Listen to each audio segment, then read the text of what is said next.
Saya teruskan lagi ya.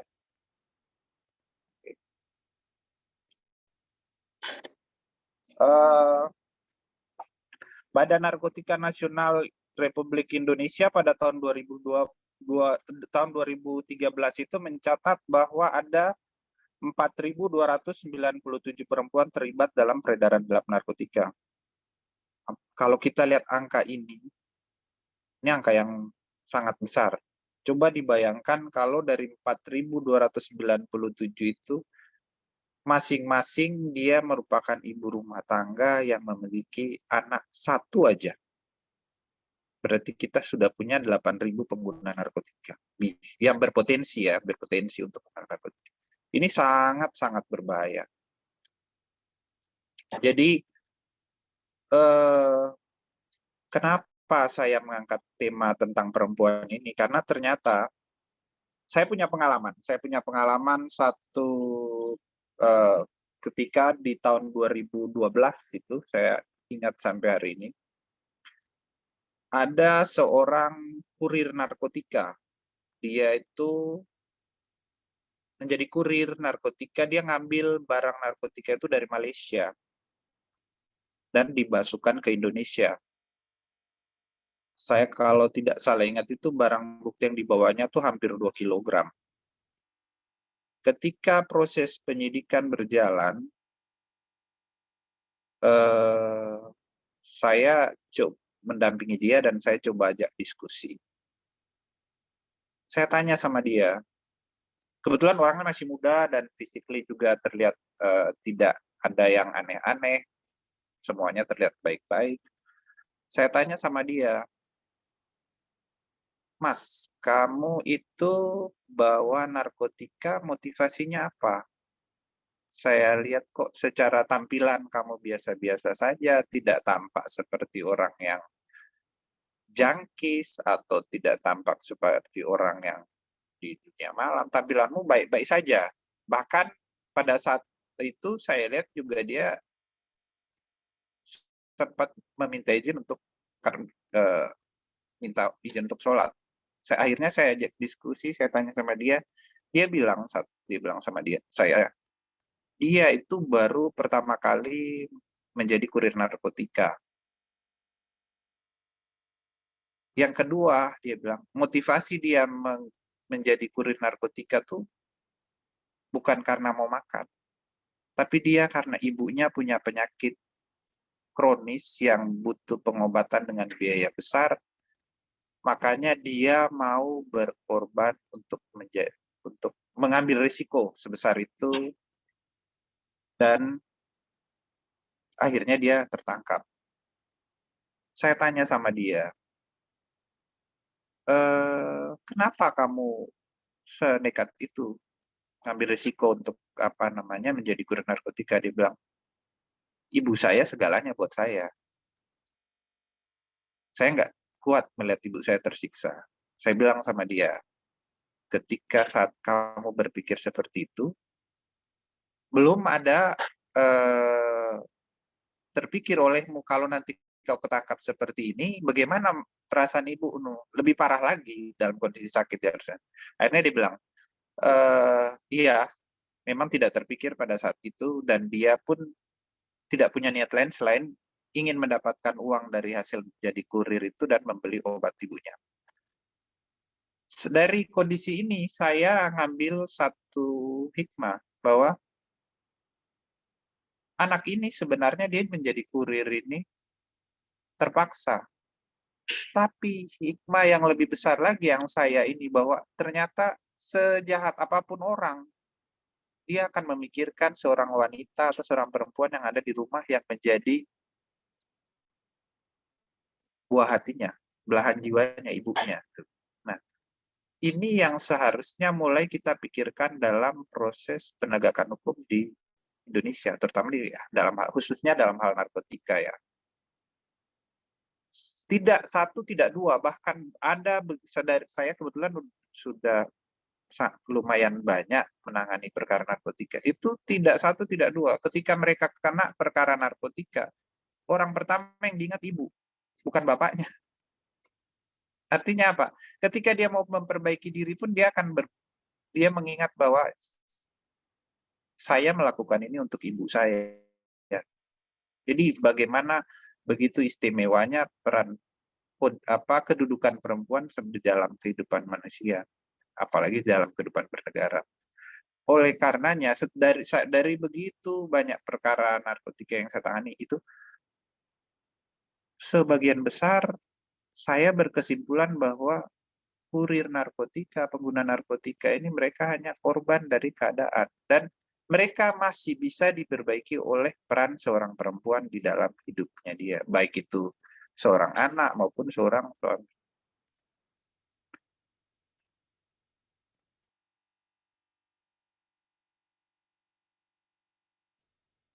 Sekarang kita beranjak ke bentuk keterlibatan perempuan dalam peredaran zat narkotika. Tadi saya udah cerita sedikit pengalaman penanganan perkara, mungkin kita cerita tentang bagaimana modus-modus dalam peredaran narkotika yang memanfaatkan perempuan.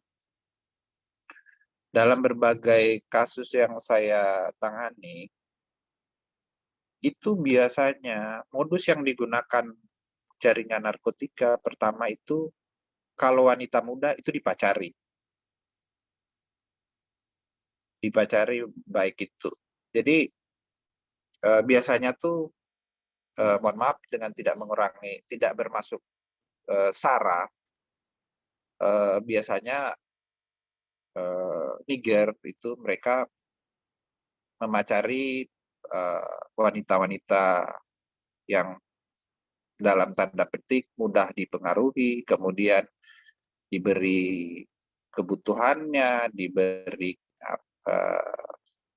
fasilitas yang akhirnya perempuan biasanya akan lebih mudah untuk mengikuti apa yang diinginkan. Pernah tahun 2014 atau 13 itu saya lupa, di hari ketiga pada hari ketiga Idul Fitri itu saya ingat itu ada penangkapan besar itu melibatkan sekitar 6 perempuan yang dijadikan kurir narkotika. Setelah kita telusuri, ternyata mereka ini memang semuanya itu dipacari, diberi fasilitas, diberi eh, diberi ya macam-macam kebutuhannya dipenuhi. Akhirnya mereka mau untuk jadi kurir narkotika, dan luar biasa jumlahnya waktu itu saya kalau nggak salah itu zaman itu tuh 12 kilo kalau saya nggak salah ingat itu.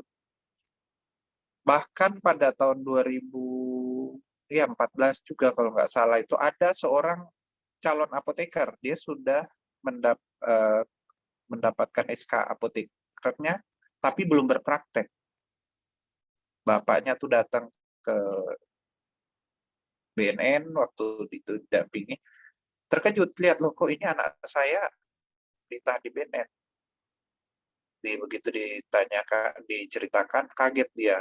Cuman tidak diceritakan semuanya pada awalnya kenapa dia ditahan. Ternyata dia tuh kedapatan menjadi kurir narkotika dengan seorang laki-laki Niger. Yang saya tidak habis pikir itu dari secara fisik itu perempuan dia putih, cantik gitu kan.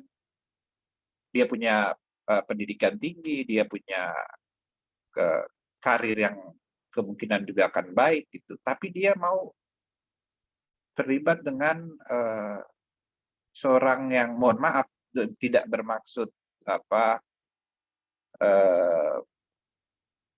bullying atau gimana, secara physically laki-laki itu sangat jauh gitu. Jadi saya lihat bahwa saya jadi tertarik, saya coba tanya sama itu perempuan itu, bagaimana kok Anda masih muda, cantik, punya masa depan seharusnya yang bagus, kok bisa terpengaruh dengan seorang Niger yang mohon maaf secara ini tidak menarik, dia juga dari jaringan narkotika. Dan kalau kita compare juga perempuan ini sebenarnya komplit. Dia punya segala dari background juga keluarga yang menengah, yang berkecukupan gitu. Artinya saya jadi penasaran kenapa ini kok bisa seperti ini. Kasihan. Akhirnya kita diskusi, kita tukar pendapat, dia cerita bahwa orang itu sering berkomunikasi dengan dia, sering memberi perhatian pada pendidikan atau pekerjaan dia di support secara moral, akhirnya dia berpengaruh lah di situ. Dari sini dan beberapa kasus-kasus lain saya melihat bahwa ternyata memang sangat rentan perempuan dalam kondisi saat ini terkait dengan kejahatan narkotika, sangat mudah dipengaruhi. Ada juga dalam perkara lain saya pernah menemui 3 orang perempuan ditangkap di BNN. Mereka ini pekerjaannya tuh memang di dunia malam, sales-nya tuh pemandu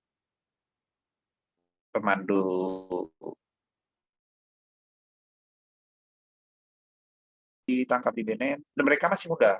Yang paling muda itu usianya 17 tahun, yang 2 nya lagi itu usianya satunya 24, satunya tuh 25 kalau saya nggak salah. Semuanya masih belum nikah. Ketika mereka ditangkap, saya tanya sama mereka, saya coba ajak diskusi. Memang kebiasaan saya kalau ketemu dengan yang menarik perkaranya pasti saya coba diskusi, ajak ngobrol. Saya penasaran.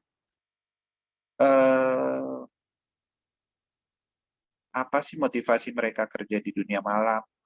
Kenapa sampai bisa terlibat dengan narkotika? Nah, ada salah satu saya secara batin tidak ingin kerja di dunia malam. Cuman saya background pendidikan SMP aja nggak lulus, kata dia. Saya bukan dari keluarga mampu, tapi saya tidak pernah menggunakan narkotika. Oh, itu tidak pernah, iya. Cuman karena memang pada saat dia ditangkap itu, salah satu tamunya itu memaksa dia untuk menguasai dan menggunakan narkotika. Akhirnya, ya itu, akhirnya sama dia digunakan narkotika itu. Nah, saya tanya sama dia, kalau nanti kamu keluar, itu kamu mau kerja di sini lagi atau enggak? Dia bilang, ya seperti itu tadi Pak, saya kalau punya pilihan lain, saya tidak mau kerja di dunia malam. Apalagi berkaitan dengan narkotika. Cuman karena memang kita tidak punya pilihan lain, ya sudah, mau apa lagi. Nah, kondisi-kondisi ini kalau saya pelajari sebenarnya memang perempuan ini sangat mudah dieksploitasi. Contoh seperti tadi yang kasus-kasus yang saya cerita tadi, mereka perempuan itu seperti apa ya? Makhluk yang sebenarnya kalau kita bilang emansipasi kan kita berharap lebih strong kan perempuan Indonesia itu. Tapi pada faktanya kita masih temui banyak seperti itu. Tapi saya yakin-yakinnya kita juga masih punya begitu banyak perempuan yang hebat-hebat. Bahkan kalau di dalam dunia narkotika itu penegak hukum, penyidik, ataupun yang PNS yang menjadi penyidik